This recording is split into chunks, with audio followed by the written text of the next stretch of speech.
India, c'est ta première participation cette année au concours Histoire collective. Dis-moi, comment est-ce que tu as réagi quand on t'a fait la proposition d'être l'une des auteurs vedettes cette année du concours?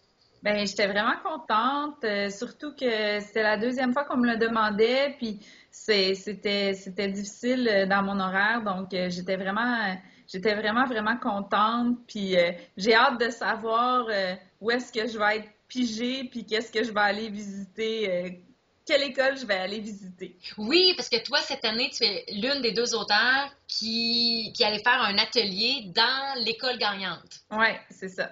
Ça va être vraiment chouette. Ouais, j'ai vraiment hâte. J'aime ça me déplacer, j'aime ça aller visiter les gens, donc j'ai hâte de voir ça va être quelle école, avec quelle école je vais être jumelée dans le fond. Tu dois avoir hâte de lire la suite de ton introduction, j'imagine aussi. Oui, j'ai hâte de voir. En fait, j'ai voulu faire quelque chose qui laisse beaucoup de liberté de création. Parce que moi, je me souviens que quand j'étais petite, puis quand j'ai quelque chose comme ça à faire, j'aimais ça avoir beaucoup de liberté. Donc, j'ai pas nécessairement décrit le personnage. Ça peut être aussi bien un gars qu'une fille.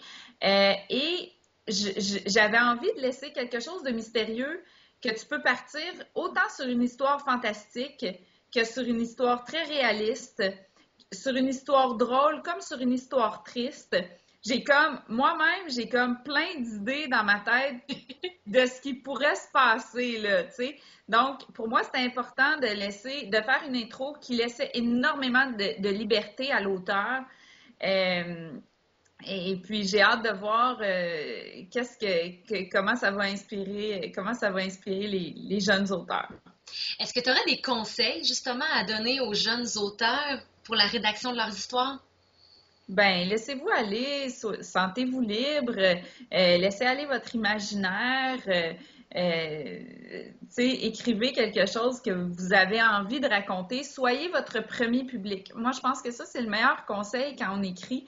Il y a beaucoup de gens qui me posent des questions puis qui me disent, euh, hier encore, j'ai répondu à un email comme ça, la fille, elle me disait, j'ai une histoire à écrire, je veux savoir quelles règles tu as suivies pour garder les jeunes intéressés jusqu'à la fin de ta série. Puis jamais pensé à ça.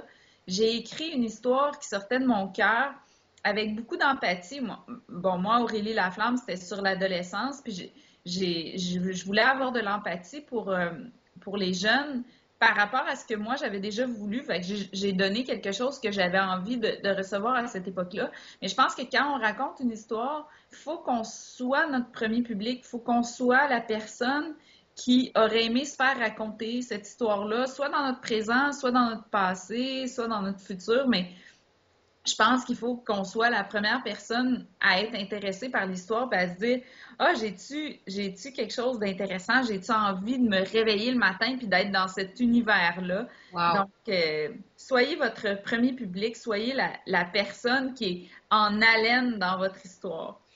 C'est bon, c'est un très bon conseil, ça, je pense. C'est long un peu, c'est pas concis mon affaire, hein, mais Mais c'est parfait!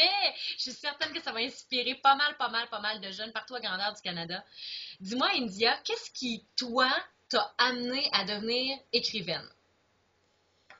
ben moi, depuis que je suis toute petite, j'écris des histoires. C'est vraiment quelque chose que je fais naturellement, comme manger, dormir. Et puis, j'ai été journaliste parce que c'était le seul métier d'écriture que je connaissais. Et puis, à un moment donné, écrire des histoires comme quand j'étais petite m'a manqué. Et puis, j'ai écrit mon premier roman sans savoir s'il allait être publié. Puis, je l'ai envoyé dans plein de maisons d'édition qui m'ont dit toutes non. Ah, Et, et puis finalement, j'ai retourné à une maison d'édition qui m'avait dit non la première fois, mais la deuxième fois, c'était pas la même personne qui travaillait. Donc, ils m'ont dit oui et mon premier roman s'intitule Les Aventures d'India Jones. Et ce qui est drôle, c'est que Aurélie Laflamme aussi, je l'ai présenté à deux éditeurs. Et le premier m'avait répondu, ça me fait pas faire des bons sur ma chaise. Puis maintenant, on en rit de ça. Tu sais, je suis jamais restée fâchée contre lui. On en rit de ça, lui et moi. Je lui dis tout le temps, tu sais, ça te faisait pas faire des bons sur ta chaise. Il dit, ah, arrête, arrête. Mais tu sais, j'aime ça raconter ça aux jeunes parce que sais, un nom, ça veut pas dire un nom. Puis moi, des concours d'écriture, là, Dieu sait que j'ai participé à plein, j'ai jamais gagné. Mon Dieu. Et j'étais pas la meilleure dans mes cours de composition écrite non plus, justement parce que je respectais pas le thème.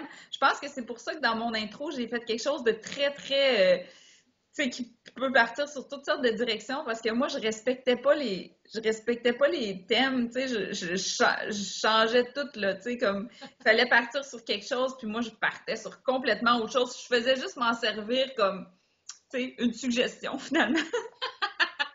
Je l'intégrais, mais de façon très, voyons, c'est comme, c'était là, mais bon, moi, je passe sur d'autres choses.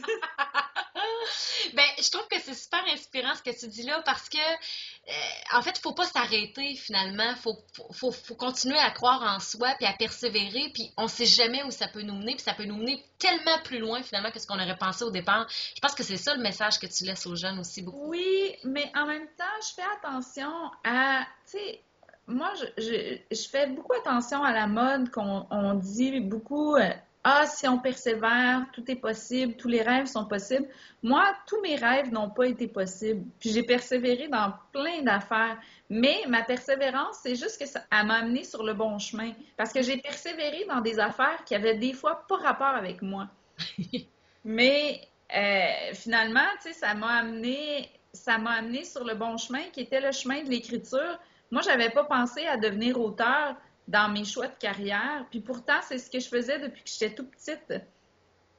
Ça aurait dû être naturel pour moi de penser que ça aurait pu être un métier, puis pourtant, c'est pas le métier que j'avais choisi au départ.